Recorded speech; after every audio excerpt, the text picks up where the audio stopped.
Amigos, bienvenidos Al Hilo del Tiempo.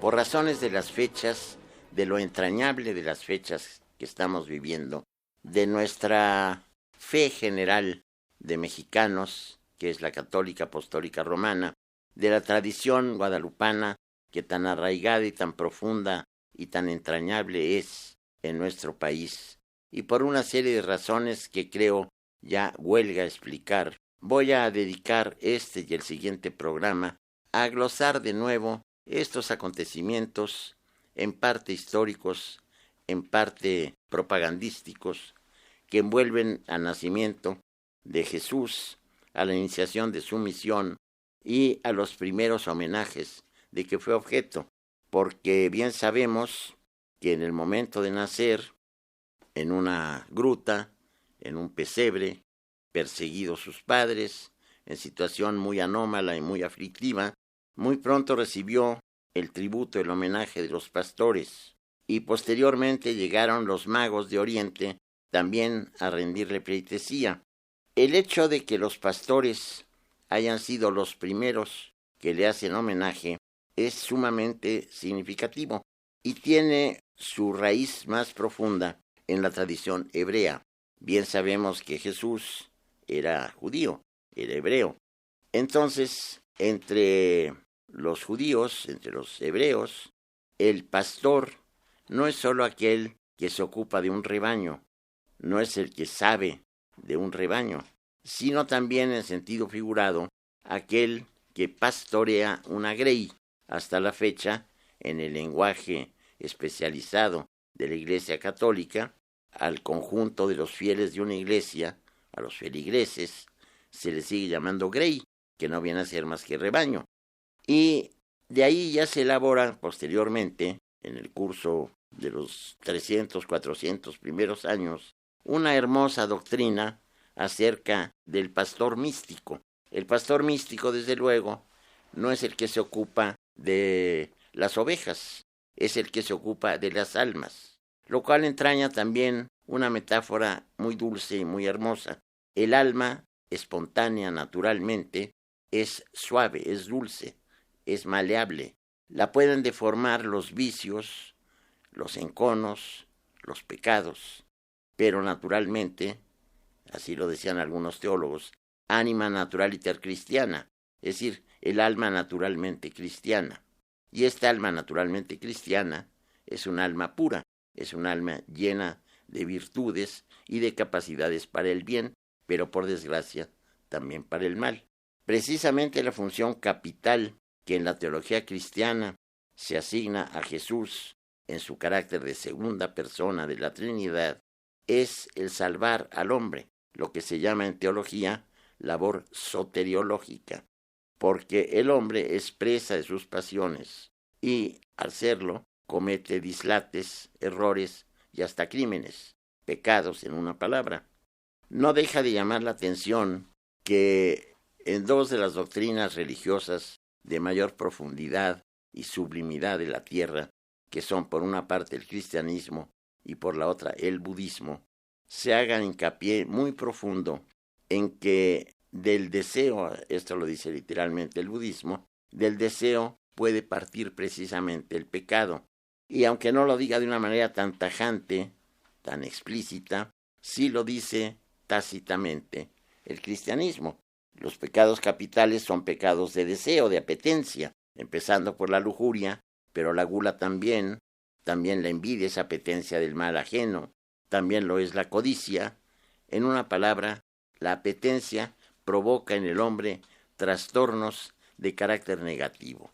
Y esto, a lo que el hombre es tan proclive, porque es, para desgracia nuestra, más atractivo, en términos generales, el mal que el bien, nos inclina más bien al mal que al bien. Precisamente por ello, y muy consciente de lo que se decía y de lo que se hacía, se ha llamado desde tiempos inmemoriales, desde Jesús mismo, a la vía de la virtud, la puerta estrecha, la puerta ancha, la puerta amplia, la que no tiene cortapisas ni aduanas, es la del pecado, porque instintivamente se sigue y se comete. Entonces, la vía estrecha es la manera de caminar virtuosamente. un dicho, si no recuerdo mal, de los jesuitas, no estoy tan seguro de que así sea, pero lo que importa es lo que dice. Dice per aspera ad astra, es decir, por el camino más áspero y más difícil, más estrecho, hasta los astros. Hemos de llegar, mediante la abstinencia y la prescindencia de muchas cosas, hemos de llegar a una elevación espiritual. El papel de Jesús en la tierra, esto está consignado no solo en los 4 evangelios respetados en la Biblia, sino en los evangelios apócrifos también. Es el no solo ser un modelo de virtud, sino también difundir, proclamar, predicar una doctrina que nos va a permitir seguir su ejemplo y al seguirlo advenir a la gloria, a la salvación del alma. Jesús nace de una familia que se llama del estirpe de David, es decir, que tiene sangre real en las venas. Tema muy controvertible y muy controvertido. Lo que importa en Jesús no es tanto la observancia de las normas o de los criterios judaicos, sino precisamente la infracción de los mismos, o cuando menos el marcar un derrotero más acentuado para algunas cosas que ya predicaba el Antiguo Testamento. Por ejemplo, la doctrina de la caridad está considerada en el Levítico, libro que forma parte del Pentateuco, el primer conjunto de libros del Antiguo Testamento. Pero todas las reflexiones que se hacen en el Nuevo Testamento, tanto en los evangelios como sobre todo en las epístolas de Pablo, acerca de la caridad, de la agape, del amor al prójimo, son, yo llamaría, ampliaciones o superaciones de lo que está explícita pero moderadamente dicho en el Antiguo Testamento. El propio Jesús dijo: no vengo a traer paz sino espada. Y quiero subrayar el carácter polémico de Jesús, porque no debemos, creo yo, con una conciencia madura de lo que son las cosas, sin fanatismo alguno, ni en pro ni en contra, ver en Jesús una figura monocorde que va toda hacia el bien. Con ello no quiere decir que predique el mal, por supuesto que no, pero sí muchas veces, para conseguir el bien, admite cierta violencia. Por ejemplo, dice: si tu mano derecha te escandaliza, córtala. Si tu oído derecho te escandaliza, córtalo. Y la reacción que tiene cuando poco antes de su padecimiento, de su pasión, se encuentra a los mercaderes que han hecho refugio suyo en el templo, procede con gran violencia y los expulsa, diciéndoles que han convertido la casa de su padre, el templo mayor de Jerusalén, en un spilion liston, dice el original griego, es decir, en una cueva de ladrones. Todos estos gestos de Jesús han servido, desde luego, para algunos enemigos que puedan trazar una imagen muy negativa. A mi juicio, en lo personal, es opinión totalmente mía, esto le da a Jesús un carácter humano que no tiene cuando solo se considera a la perfección humana. Jesús fue hombre y fue, según la teología, persona divina. Esto es uno de los problemas teológicos más difíciles, el que sea simultáneamente hombre y Dios. A eso se le llama unión hipostática. Y la explicación teológica de esto llenó largas discusiones y muchas páginas de escritura. Ahora la doctrina oficial acepta que en él conviven la persona divina, la segunda de la Trinidad, y la persona humana, el Jesús de Nazaret, que nace de virgen, que predica y que es víctima de mofas, de escarnios y de ejecución infamante. Pero vamos a unos mensajes. Queremos conocer su opinión y comentarios. Escríbanos al correo electrónico alhilodeltiempo@imer.com.mx.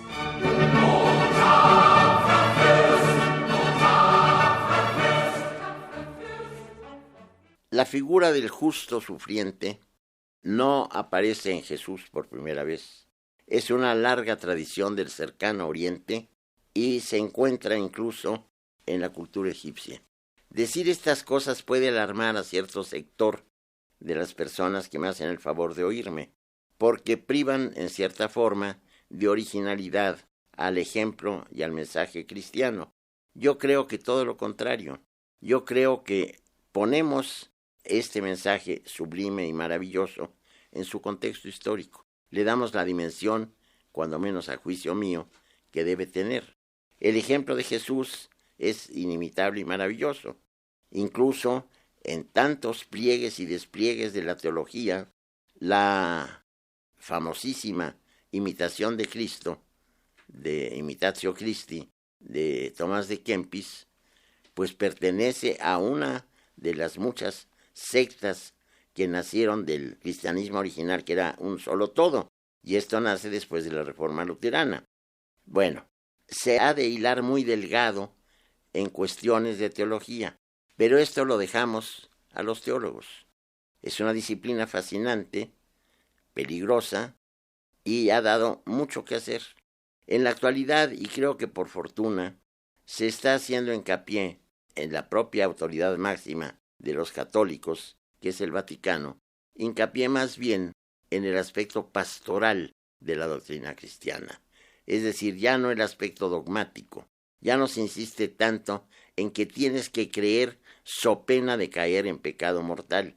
Se está hablando ya de una dulcificación. Esto empezó a gestarse desde el Segundo Concilio Vaticano.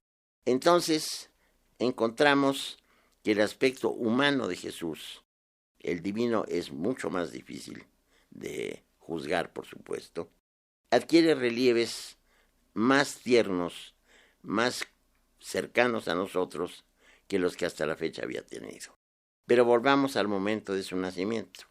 Si los primeros que lo adoraron fueron los pastores, y si de pronto se convierte a Jesús en el pastor por antonomasia, lo cual llega hasta las sectas gnósticas, porque desde luego el Poimandres, un libro muy importante del llamado Corpus Hermeticum, es un pastor, y el pastor de Hermas también. Entonces, al decir esto, quiero decir que la imagen del pastor que cuida de sus ovejas es, mutatis mutandis, la imagen del padre que cuida de su familia, la imagen del protector que cuida de sus protegidos, la imagen, en su caso, del sacerdote que cuida de su grey, de sus feligreses, de los fieles que acuden a su templo. Y esto es un vínculo por el amor. Por el amor, no el amor pasión, no el amor sexual, sino el amor de agape, el amor de caridad, el amor por el prójimo. Los pastores espontáneamente rinden tributo al niño recién nacido, porque está la conseja de que aparece una estrella fulgurante y que precisamente por ello los pastores lo adoran, pero sobre todo llegan de las regiones de Oriente ciertos fascinantes y misteriosos personajes que son los magos. Y ya hemos dicho muchas veces, pero hay que decirlo de nuevo, que el número 3 y los nombres de los 3 reyes magos, lo mismo que la categoría real y las monturas en que vienen a adorar al niño, son cosas que no pertenecen a la Biblia. En ninguna parte de la Biblia encontrarán ustedes los nombres de Melchor, Gaspar y Baltasar. En ninguna parte van a decir reyes magos. En ninguna parte van a especificar que uno viene a caballo, que otro viene en un elefante y otro viene en un camello. Todo esto se debe a los apócrifos. Y bien, ¿qué son los apócrifos? La gestación de los libros considerados divinamente inspirados en el Antiguo y en el Nuevo Testamento se llevó muchos años de discusión. Y el criterio que se siguió para considerar canónico un libro del Nuevo Testamento fue que en muchas iglesias se respetara y se siguiera. Y así se fue formando. Luego viene el canon de Muratori, algunas listas, el decreto gelasiano, en fin, no voy a hacer enumeración de cosas, pero sí un criterio más o menos firme para decir estos libros forman parte de la Biblia, por consiguiente están divinamente inspirados y estos no. Pero nos encontramos con que el conjunto de textos tanto en el Antiguo como en el Nuevo, que es el que ahora nos importa, testamentos, son más numerosos los que quedaron fuera que los que están dentro. Entonces, de estos evangelios, o de estos hechos, o de estas epístolas, o de estos apocalipsis que existen fuera de los considerados y aceptados en la Biblia, se tomaron numerosos elementos. Por ejemplo, de ahí se tomaron cosas tan entrañables para nosotros, puesto que están en nuestros nacimientos, como que el buey y el asno estén al lado del pesebre. No se habla de eso en los evangelios canónicos. Los nombres de los magos aparecen en uno de los evangelios apócrifos, en otros son más. El carácter de reyes también en alguno. Los corceles, mejor dicho, las monturas, también aparecen por ahí. Pero el número de los magos no se fija. El evangelio, tanto Mateo como Marcos, como Lucas, dicen que llegaron magos. Uno dice de Oriente y otro de las regiones de Oriente. Los magos eran una clase especial de la sociedad persa que se distinguía de las demás por su saber, sobre todo astrológico. Y precisamente ellos dicen que vieron una estrella y que la estrella los guió hasta Belén. La cristología actual y los estudios bíblicos actuales están discutiendo si realmente Jesús nació en Belén o nació en Nazaret.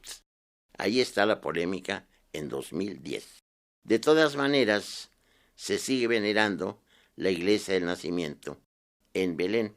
Yo tuve la fortuna de estar ahí y ahí está marcado en el suelo, no sé en virtud de qué, dicen que ahí, precisamente en ese sitio, nació Jesús, pero en fin, ahí está marcado con una estrella el sitio del nacimiento de Jesús. Jesús es hijo de virgen. Esta es otra cosa que se tiene que fraguar para darle a su nacimiento algo totalmente insólito. Hay una disciplina fascinante llamada tipología religiosa. Si ustedes recuerdan la figura importantísima de Moisés en el Antiguo Testamento, Moisés es confiado a las aguas del Nilo en un cestillo de mimbre, y ahí lo ven las sirvientas de la hija de Faraón, le dicen a esta y recogen de un cestillo a este individuo que es Moisés. Sucede lo mismo en la historia de Sargón, que es anterior.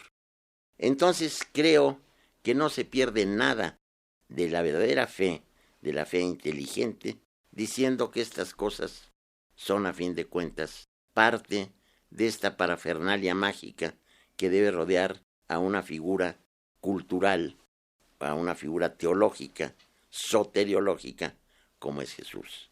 ¿De qué proviene la idea de que nace de virgen? No sería oportuno ni de buen gusto que yo lo comentara en estas fechas. Se dice que nace de virgen y que acepta San José la condición de que su mujer, a la que él no ha tocado, está embarazada, pero que no es de varón, sino del Espíritu Santo. La Virgen empieza a sentir dolores de parto y da a luz. El nacimiento es algo excepcional, no solo por ser partenogenético, es decir, provenir de una virgen, sino también por las condiciones en que se da. Si es, por una parte, descendiente de David, es decir, de la casa real de Israel, por la otra está en condiciones muy aflictivas en el sentido económico. Y no solo esto, tiene en contra al usurpador del trono, que es nada menos que Herodes el Grande. Herodes el Grande era árabe, no era judío. Se había casado con Mariamne, en el primero de sus 10 matrimonios, se casó con Mariamne, que era de la estirpe de Israel, eso sí, de los famosísimos macabeos, que ellos llaman también de otra manera, los asmoneos. Bueno, y al casarse con ella, adquirió derecho colateral al trono. Pero vamos a una pausa. Queremos conocer su opinión y comentarios. Escríbanos al correo electrónico alhilodeltiempo@imer.com.mx.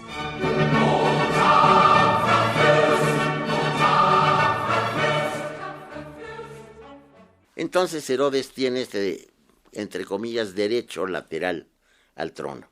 Cuando llegan los magos a Jerusalén a preguntar en dónde nació el rey de los judíos, él siente que su trono vacila y entonces no sabe decir dónde y les dice a su vez a los magos que le avisen en qué lugar lo encontraron, puesto que los magos son grandes astrólogos y van a dar con el sitio, que regresen a Jerusalén y le digan dónde, para él a su vez ir a adorarlo. En realidad no quiere hacer eso. Van, adoran al Señor, adoran a Jesús y regresan por su propio camino a sus respectivos países de origen. No vuelven con Herodes. Entonces Herodes, furioso, mata a una gran cantidad de niños en Belén. Pero hay que tomar en cuenta lo siguiente. En el Evangelio se dice que mató a niños que tenían hasta 2 años de edad, lo cual quiere decir que mató después de esperarse bastante tiempo. Esto da lugar a otra aclaración. Se sabe muy bien por testimonios fehacientes, irrefutables, que Herodes el Grande, padre de Herodes Antipas, que aparece en la Pasión de Cristo, murió el año 4 antes de la era cristiana.